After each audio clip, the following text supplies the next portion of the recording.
नवरात्रि की ढेर सारी शुभकामनाएं। और आज का जो वीडियो हम लोग बना रहे हैं, इसका अर्थ ऐसा बिल्कुल भी नहीं है कि हम ये शो कर रहे हैं हम लोग कि हम लोग बहुत बड़े ज्ञानी हैं, या जिन लोगों ने ये प्रेडिक्ट किया कि पेपर बहुत हार्ड था मैं उनके विरोध में बोल रहा हूँ, ऐसा बिल्कुल नहीं है। मेरा बस एक कोशिश है कि अगर तैयारी को थोड़े यूनिक ढंग से किया जाए तो ये पेपर बहुत आसान हो जाता है। जैसे अभी मेरे हाथ में कल का क्वेश्चन पेपर है और मैं आपको बताऊंगा कि हम लोग थोड़े से यूनिक हट के पढ़े और 60 से ज़्यादा क्वेश्चंस हमारे क्लास नोट्स से थे। जैसे सबसे पहले कुछ स्ट्रेटजी की बात की जाए तो ये शुरू से ही क्लास में चर्चा चल रही थी कि इकोनॉमी गेम चेंजर साबित होगा। इस पे हम लोग शुरू से ही चर्चा कर रहे थे, पिछले वर्ष भी, 2019 में भी, इस वर्ष भी। फिर एक और चर्चा हुई थी कि इकोनॉमी से कुछ क्वेश्चन घटा के पॉलिटी या जियोग्राफी में क्वेश्चनों का थोड़ा सा बहुलता देखने को मिलेगा, वो मिला। और अब हम लोग आते हैं स्ट्रेट उस क्वेश्चन पे, वहां से क्वेश्चन पेपर के जरिए हम लोग जानते हैं कि कौन कौन से क्वेश्चन ऐसे थे जिसका चर्चा हम लोगों ने मोस्ट इंपोर्टेंट में किया था और ये कल के क्वेश्चन पेपर में भी देखने को मिले। नंबर 1, धन का अधिकार। इसको लेकर हम लोगों ने काफी चर्चा किया भी था क्लास में, और इससे जो रिलेटेड मैटर्स थे, जैसे हम लोग जब चर्चा कर रहे थे कि धन के अधिकार की चर्चा होगी या धन संबंधित जो भी मौलिक अधिकार है क्यों हटाए गए, उसको किसके तहत रखा गया, यहाँ से प्रश्न थे। संपत्ति का अधिकार, इसके बारे में तो हम लोग कई बार चर्चा किए थे और इसी के तहत हम लोगों ने संपत्ति के अधिकार के तहत मिताक्षरा कानून का चर्चा किया था। और जिस समय हम लोग मिताक्षरा पढ़ रहे थे, हम लोगों ने अपने नोट्स में मिताक्षरा की तुलना देवभाग से की थी, और लकीली ऐसा रहा कि पेपर भी मिताक्षरा और देवभाग के साथ, द्वैत भाग के साथ कंपेयर करके ही बनाया गया था क्वेश्चन। एक और क्वेश्चन है, 26 जनवरी 1950 को कॉन्स्टिट्यूशनल स्टेटस क्या था?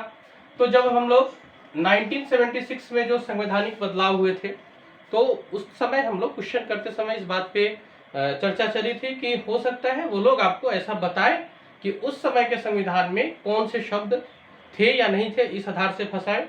तो ये भी क्वेश्चन आपको क्लास से ही था। कॉन्स्टिट्यूशनल गवर्नमेंट का क्या मतलब होता है, अर्थात संवैधानिक सरकार किसे कहते हैं, पूरा एक हम लोग का पीरियड चला था, क्लास चला था संवैधानिक सरकार के ऊपर, किसको हम संवैधानिक सरकार कह सकते हैं। देन आपको अगर हम लोग इससे आगे आए तो कुछ टर्म्स के ऊपर हो रहा था कि अभी रिसेंट में अगर कोई टर्म्स चर्चे में है तो आप उनको देख लें, वह टर्म्स देखने को मिले। भारत रत्न की उपाधि, यानी उपाधि से जुड़ा हुआ क्लासेस में चर्चा हुआ था, आर्टिकल 18, 19, 14, 21, और इसके ऊपर तो एमपीपीसीएस में आर्टिकल 21 आ चुकी थी। इसके बावजूद भी ऐसा मैंने लगभग गारंटेड फॉर्म में बोला था कि हम लोगों को आर्टिकल 21 देखने को मिलेगा, और ये लकीली आर्टिकल 21 भी था। इसके बाद अगर बात किया जाए, इसके आगे अगर हम लोग चले तो ऑप्शन एलिमिनेशन मेथड का तो बहुत सारा प्रभाव पड़ा ही, लेकिन अभी हम लोग आते हैं डायरेक्ट उन क्वेश्चंस पे जो हम लोगों ने जिसको हम लोगों ने इंपॉर्टेंट में रखा था।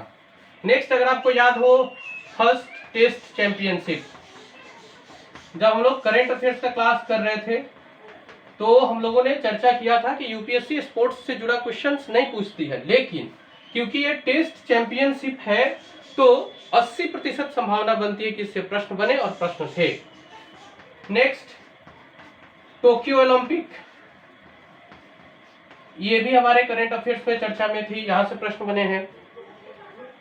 ICC world test run championship, Tokyo Olympic के बाद जिस समय एक न्यूज चर्चे में आई थी कि प्रधानमंत्री ने न्यायपालिका की तारीफ की है और न्यायपालिका ने प्रधानमंत्री की तारीफ की है, उसी समय हम लोगों ने और एक चीज देखा था, और हम लोगों ने चर्चा भी किया था कि जो न्यायिक सक्रियता है, जुडिशियल एक्टिविटीज, ये इंपॉर्टेंट हो जाएगी, और आपको न्यायिक सक्रियता से ही लगभग मुझे लगता है कि 1 या 2 जोड़ी प्रश्न न्यायिक सक्रियता से देखने को मिले।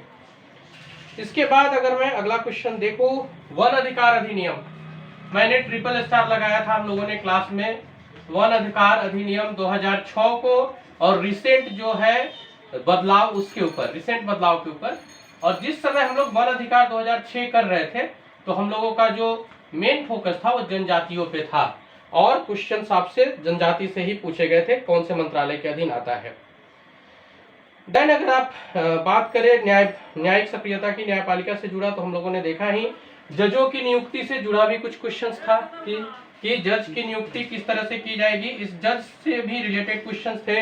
हाई कोर्ट के जज को क्या अधिकार मिले हैं, सुप्रीम कोर्ट के जज को क्या अधिकार मिले हैं, कैसे नियुक्ति किया जाता है। और एक चीज, जब हम लोग अभिलेखागार पढ़ रहे थे तो देयर वाज ए क्वेश्चन, किसी एक ने मुझे प्रश्न भी किया था कि समवेयर उन्होंने पढ़ा था कि केवल सुप्रीम कोर्ट ही अपने डिसीजन को रिव्यू कर सकता है। तो उस क्लास में हम लोगों ने उसको डिटेल्स में चर्चा किया था, सुप्रीम कोर्ट क्या कर सकता है, हाई कोर्ट क्या कर सकती है, और यहाँ से प्रश्न बने थे।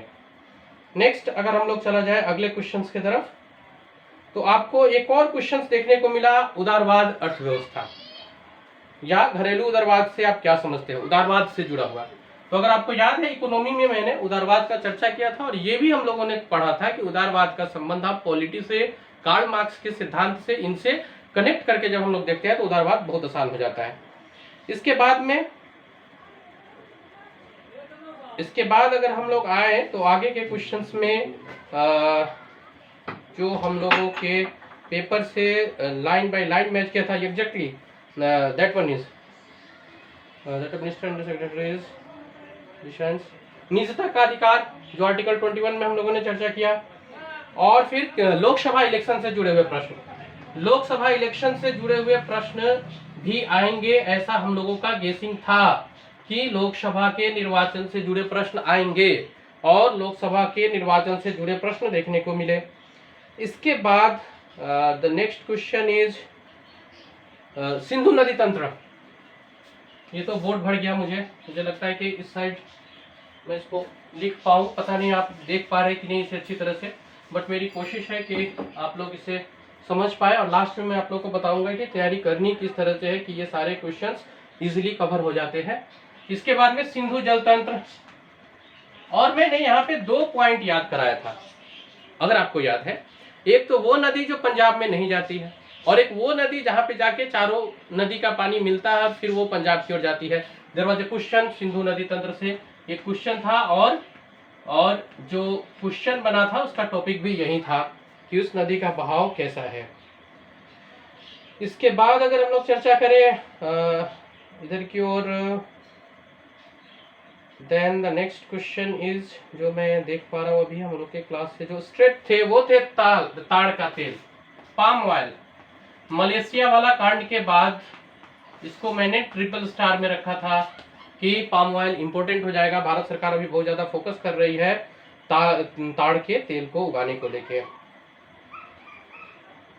Then there is a question, एक तो मैप से रिलेटेड है, फसल जब हम लोग कर रहे थे तो फसलों पे भी हम लोगों ने फोकस किया था कि ये बनाएगी मिट्टी क्या है और जल क्या है।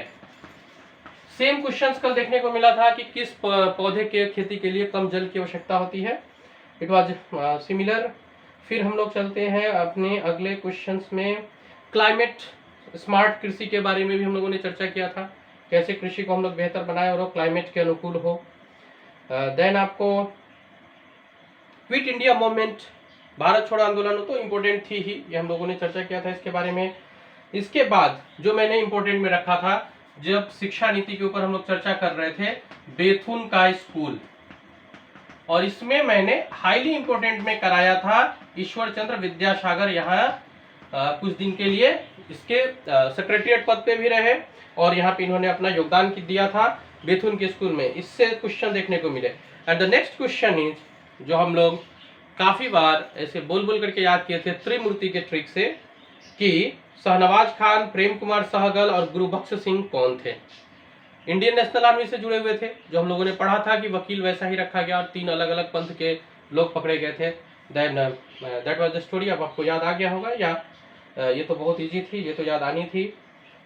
फिर ये साम्राज्यों का जो विस्तार हुआ कैसे हुआ, निजामुल मुल्क द्वारा हैदराबाद की ओर पलायन करना। देन मैसूर का विजयनगर साम्राज्य से क्या संबंध है नहीं है, अगर आपको अच्छे तरह से उस फॉर्मेशन को हम लोग याद किए हैं तो यहाँ से क्वेश्चन बने थे कि इनका क्या होगा। इसको मैं एक इम्पोर्टेंट में ऐसे लिख लेता हूँ, विजयनगर साम्राज्य, और ये मैंने हाईली इम्पोर्टेंट में लगाया भी था कि विजयनगर साम्राज्य से क्वेश्चंस आने चाहिए। देयर वाज एक तो डायरेक्ट क्वेश्चन था विजयनगर साम्राज्य से। रिवीजन वाले दिन जब हम लोग आर्ट एंड कल्चर का रिवीजन कर रहे थे तो हम लोगों ने इसमें अजंता गुफा और ये तो ऐसा एक चीज हुआ, अजंता गुफा जब हम लोग पढ़ रहे थे तो मैंने नदी आप लोग को बार बार करके याद कराया था, और वो आपके काम आ गई होंगी। अजंता गुफा के समय नदी का क्या है, ये हम लोगों के लिए काफी करीबी रहा। देन आर्ट एंड कल्चर से क्वेश्चन था, भले ही इसको लोग एनिशियंट हिस्ट्री से कह सकते हैं, yes it is from ancient history, लेकिन जब हम लोग इसको आर्ट एंड कल्चर की दृष्टि से पढ़ते हैं तो ये बहुत इंपॉर्टेंट हो जाता है और बहुत इजी हो जाता है याद करना। जैसे धौलावीरा में वो जल निकासी वगैरह का समथिंग जो क्वेश्चंस थी। फिर किस हिस्से तक किनका साम्राज्य फैला, हम लोगों ने जब भी मॉडर्न हिस्ट्री का क्लास किया तो हम लोगों ने ये फोकस पे रखा कि मेरा जो से प्रशासनिक कार्य है वो कैसे हुआ, कहाँ कैसे किस तरह से लोग कब्जा करते रहे, उस क्षेत्र के ऊपर ही क्यों गए कब्जा करने। तो इसका लाभ देखने को मिला लोगों को जब यहाँ पे in the first quarter of the 17th century in which of the following पूछा गया था कि इंग्लिश ईस्ट इंडिया कंपनी कहाँ कहाँ पर उस समय तक लोकेट हुई थी। देन आपको from the declines of Gupta, हालांकि हम लोगों ने एंशियंट को थोड़ा अवॉइड करके चले भी थे क्योंकि इस पे बहुत ज़्यादा मेहनत करके भी लाभ नहीं होता, लेकिन जो क्वेश्चंस थे वो अगर आर्ट एंड कल्चर थोड़ा बहुत भी पढ़ा हुआ हो तो उससे बहुत अच्छी तरह से वो कवर हो जाता है। इसके बाद में नेक्स्ट क्वेश्चन आते हैं इल्तुतमिश। मैं खुद भी इसका बहुत बड़ा विरोधी था, लेकिन जब हम लोग चर्चा कर रहे थे कि एंशियंट में अगर कुछ दे दे तो क्या दे सकता है, तो आपको याद होगा हमारा लास्ट का क्लास जो 2-4 क्लास चला था, इसमें हम लोगों ने फोकस किया था इल्तुतमिश और चंगेज खां के संबंध के बीच। और अगर आप क्वेश्चन देखेंगे तो क्वेश्चन वहीं से पूछा गया है, इल्तुतमिश और चंगेज खां के संबंधों से जुड़ा हुआ क्वेश्चन है जो आप लोग किए हुए। संत फ्रांसिस जेवियर जेसुइट का चर्च पादरी, हम लोग इसको लेकर के भी टॉपिक्स डिस्कस भी किए थे। एंड देन दैट वाज मितक्षरा कानून, ये तो हम लोग बहुत पहले, और जब ये कानून आई थी तभी लगभग 99% प्रेडिक्शन में था कि ये एक तो महिला अधिकार से भी जुड़ा हुआ है और मिताक्षरा का संबंध प्राचीन काल से भी है, तो मिताक्षरा से क्वेश्चन बनेंगे। और मिताक्षरा का जो तुलना किया गया था वो दया भाग पद्धति से किया गया था, हम लोगों ने वो भी किया था। दया भाग पद्धति कहाँ था, अभी वर्तमान में कहाँ तक था दया भाग पद्धति, और दोनों में अंतर क्या है आप देखेंगे तो प्रश्न एग्जैक्टली वहीं से हर वही प्रश्न है कि दोनों में अंतर अगर जिन्होंने किया है उनके लिए ये काफी इजी हो जाएगा, काफी इजी लगा होगा क्वेश्चंस। इसके बाद अगर मैं क्वेश्चन करूं, आप गारंटेड वीडियो सीरीज में जाइए, वहां भी मैंने इस विषय में चर्चा किया था कि इकोलॉजी से तो क्वेश्चंस बनेंगे ही बनेंगे, और इकोलॉजी में अगर 2-3 बार एक क्वेश्चंस को अगर पढ़ लिया जाए तो याद आ जाता है। हम लोगों ने जो इकोलॉजी में हाईली इंपोर्टेंट में रखा था चक्र, चक्र मीन्स ऑक्सीजन चक्र, नाइट्रोजन चक्र, फास्फोरस चक्र, सल्फर चक्र, देन कीमोसिंथेसिस। तो यहाँ से आपको क्वेश्चन देखने को मिला है फास्फोरस, यहाँ से आपको साइकिल से एक क्वेश्चन बनाया गया है। इसके बाद में आपको जो नेक्स्ट क्वेश्चन, यस इकोनॉमी में अब आया जाए। अगर आप हमारे इकोनॉमी के वीडियो को देखेंगे या गारंटेड वीडियो सीरीज में भी आप जाएंगे और अगर आप उसको ध्यान से देख रहे हैं तो आपको लगभग हर वीडियो में मैंने एक बात पे तो फोकस किया, मुद्रास्फीति, फ्लो ऑफ मनी, पैसे का अवमूल्यन, ये 2-3 टॉपिक बहुत अच्छे से कवर होना चाहिए, मौद्रिक नीति। और आप देखेंगे 2021 के इस पेपर में इसके बाहर क्वेश्चंस नहीं थे इकोनॉमी से। जैसे ट्रेजरी बिल मैंने काफी बार चर्चा किया होगा, प्रतिभूति बाजार के संदर्भ में, वहां से प्रश्न थे। देन आपको there was a question, demand can be caused, महंगाई अगर बढ़ रही है, इन्फ्लेशन अगर बढ़ रहा है तो इसके पीछे क्या क्या कारण हो सकता है। With reference to Indian economy demand pull inflation can be caused increase by, किस चीज से इसको बढ़ावा मिलता है, ऐसा एक प्रश्न था। With reference India consider the following, treasury bill से भी प्रश्न थे। देन अब मैं यहाँ लिखना शुरू करूँ अपना इकोनॉमी, तो इकोनॉमी में पैसे का प्रभाव, आप ऐसा अगर पढ़ ले कि पैसे के प्रभाव को हम लोग कहाँ कहाँ कनेक्ट कर सकते हैं, मुद्रास्फीति, और ऐसा हुआ कि क्वेश्चंस बने भी वही उसी इशू पे क्वेश्चंस बने जो हम लोगों ने जहाँ पे फोकस किया था कि आपको पैसा कलेक्ट करना है कुछ बिल के जरिए, उससे बना सकती है treasury bill, participatory notes, commercial paper, इसको मैंने बहुत इंपॉर्टेंट में रखा था। देन इसके बाद आपको there was a question, inflation से रिलेटेड क्वेश्चन है। इसके बाद हम लोग आते हैं केंद्रीय बैंक से जुड़ा हुआ प्रश्न है। और जब हम लोग इसके नेक्स्ट पे चलते हैं concerned about copper smelting plants. Then it was carbon, blue carbon के बारे में हम लोगों ने चर्चा किया था। ये जो पेट्रोलियम पदार्थ होता है, इससे जो कार्बन निकलता है वो ब्लू कार्बन पदार्थ होता है। और ये आता कहाँ से है, नीला कार्बन पदार्थ? तो नीला कार्बन आता है आपको समुद्री तट से। इसके ऊपर हम लोगों ने वो क्लास किया था। आरबीआई का मौद्रिक नीति में हम लोग पढ़ते हैं आरबीआई, उनके गवर्नर, और वहां हम लोगों ने पढ़ा था इनकी नियुक्ति कैसे होता है और आरबीआई कैसे पब्लिक इंटरेस्ट में काम करते हैं। सरकारी वर्कर से जुड़े हुए कुछ थी, इसको हम लोगों ने क्लास नोट्स में नहीं किया था, लेकिन क्लास में चर्चा हुआ था ईपीएफ के दौरान कि ईपीएफ क्या है, कैसे कटता है, या प्रधानमंत्री पेंशन योजना जो आया है उसमें अनऑर्गेनाइज्ड वर्कर्स लोगों के लिए भी कुछ बातें आई है। तो उससे रिलेटेड हम लोगों ने जो टॉपिक किया था वहां से प्रश्न बने हैं। देन एक और प्रश्न, ये मुद्रा प्रवाह से ही आप ले सकते हैं। अगर कुछ नहीं बदला है और मार्केट का डिमांड बढ़ रहा है तो इसका क्या कारण होगा? Local boards. देन इकोनॉमी का ही आप देखेंगे, मैंने गारंटेड वीडियो सीरीज में भी इसकी चर्चा की थी, शहरी सहकारी बैंक, और शहरी सहकारी बैंक से क्वेश्चन आपको देखने को मिले हैं। देन आप आ जाइए इधर एफडीआई, इसको भी मैंने हाईली इंपॉर्टेंट में रखा था, एफडीआई और इसका प्रभाव।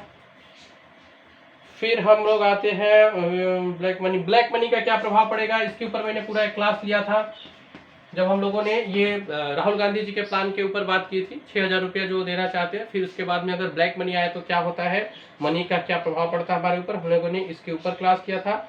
And then there was likely to the most information in its implementary its effect। और एक लास्ट क्वेश्चन की मुद्रा स्फीति का प्रभाव किस तरह से पड़ता है।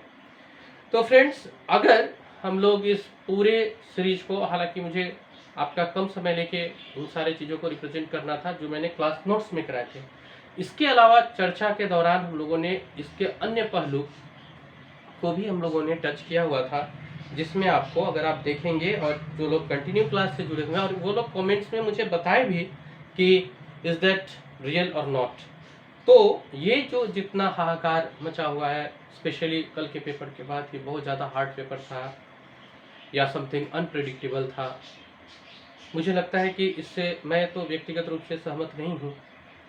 और मैं उन लोगों, मतलब वो लोग जो लोग ये बात प्रिडिक्ट कर रहे हैं, दे आर हाईली क्वालिफाइड, और हम लोग तो उनके सामने एक तुच्छ है इस नॉलेज के बारे में। लेकिन फ्रेंड्स, मेरा ये पूरे पृष्ठभूमि के पीछे उद्देश्य केवल मात्र इतना था कि पेपर से डरे नहीं, अनप्रिडिक्टेबल या ऐसा कुछ नहीं है कि यूपीएससी एकदम से बाहर से पेपर ला सकती है। और एक बात, शायद जो लोग वीडियो देख रहे हैं उन्हें आश्चर्य होगा, आप स्टूडेंट्स लोग के कमेंट से भी आप जानेंगे, इसमें ज़्यादातर स्टूडेंट्स हमारे जो है they are preparing for, you can say, इन लोगों ने अभी 6 से 8 महीना, और भी बहुत सिंसियरली नहीं किया, फिर भी इन लोगों का विचार था कि प्रश्न ठीक थे। रिजल्ट्स क्या है मैं उस पर चर्चा नहीं कर रहा हूँ, प्रश्न ठीक थे। तो बात ये आती है कि अगर साल भर भी सही तरीके से तैयारी की जाए तो तैयारी बहुत आसान हो जाता है। मैंने एक बार जब एक और वीडियो बनाया था उसमें भी चर्चा किया था, 3-4 पहलू याद रखना है। एंशिएंट हिस्ट्री के बजाय आर्ट एंड कल्चर को तवज्जो दीजिए। अभी मैंने इसमें बहुत सारे ऐसे हैं जो क्लास में रिलेटेड थे जिसका मैंने चर्चा नहीं किया। डीएनए जीनोम के ऊपर मैंने एक डिटेल क्लास ली थी। डीएनए जीनोम के बाद में साइंस एंड टेक के जो प्रश्न थे, मैं चाहूँगा कि उसको भी मैं एक बार आप लोगों के सामने करूँ, ताकि मेरे पास एक्चुअली जो क्वेश्चन है इसमें पूरे क्वेश्चन नहीं है, बट मैं कोशिश करता हूँ इसको जानने का। परंतु उद्देश्य यही था फ्रेंड, ये बताने का कि एग्ज़ाम से डरना नहीं है, एग्ज़ाम बहुत बढ़िया होता है। बस हम लोगों को अपने पढ़ने के तरीका को थोड़ा सा चेंज करना है, थोड़ा सा अलग हटके हमें तैयारी करनी है, और आप देखेंगे कि तैयारी बहुत बेहतर होती है। रटने की कोशिश तो बिल्कुल ना करें, रटने के बजाय फोकस करें, चीज़ों को समझे, उसके इफेक्ट को समझे, तो पेपर बहुत आसान हो जाता है। अभी अगर मैं कुछ और क्वेश्चंस देखूं जो कि मेरे पास दिख रहा है, ये क्वेश्चंस भी पुरझोम rock cut shrines, then terracotta art, copper aircrafts, ये भी हम लोगों ने किया था, कौन से आर्ट से किसका क्या कनेक्शन था। देन इट वाज, मैं देखता हूँ साइंस एंड टेक के कुछ क्वेश्चंस दिखते हैं तो डीएनए जीनोम और भी थे, history medieval India, medieval India में मैंने जो चर्चा किया था कि मेडाइवल इंडिया में आपको टर्म से पूछेंगे। दुर्भाग्य से हमारे पास टाइम तो ज़्यादा नहीं था कि हम लोग कर पाए, लेकिन हम लोगों ने इस पे चर्चा कर दिया था कि परगना वगैरह, सरकार परगना सूबा ये किस अधिकार पे आती है, किनका क्या स्थान है, इस पे हम लोगों ने चर्चा किया था। ये प्रश्न देखने को मिला। मॉन्टेग्यू चेम्सफोर्ड सुधार, मार्ले मिंटो सुधार, इस दो के ऊपर हम लोग चर्चा कर रहे थे। इस दो में से कोई एक आना चाहिए। देन ये जो एक क्वेश्चन था कि भावभूति, हस्तिमला और शिवेश्वर क्यों प्रसिद्ध थे। अब यहाँ से खेल समझेंगे हम लोग। अगर हम लोग इसको पूरी तरह से एंशिएंट हिस्ट्री से पढ़े तो लंबा पढ़ना पड़ेगा और एक बहुत मोटे बुक के बाद शायद हम लोग ये जान पाए।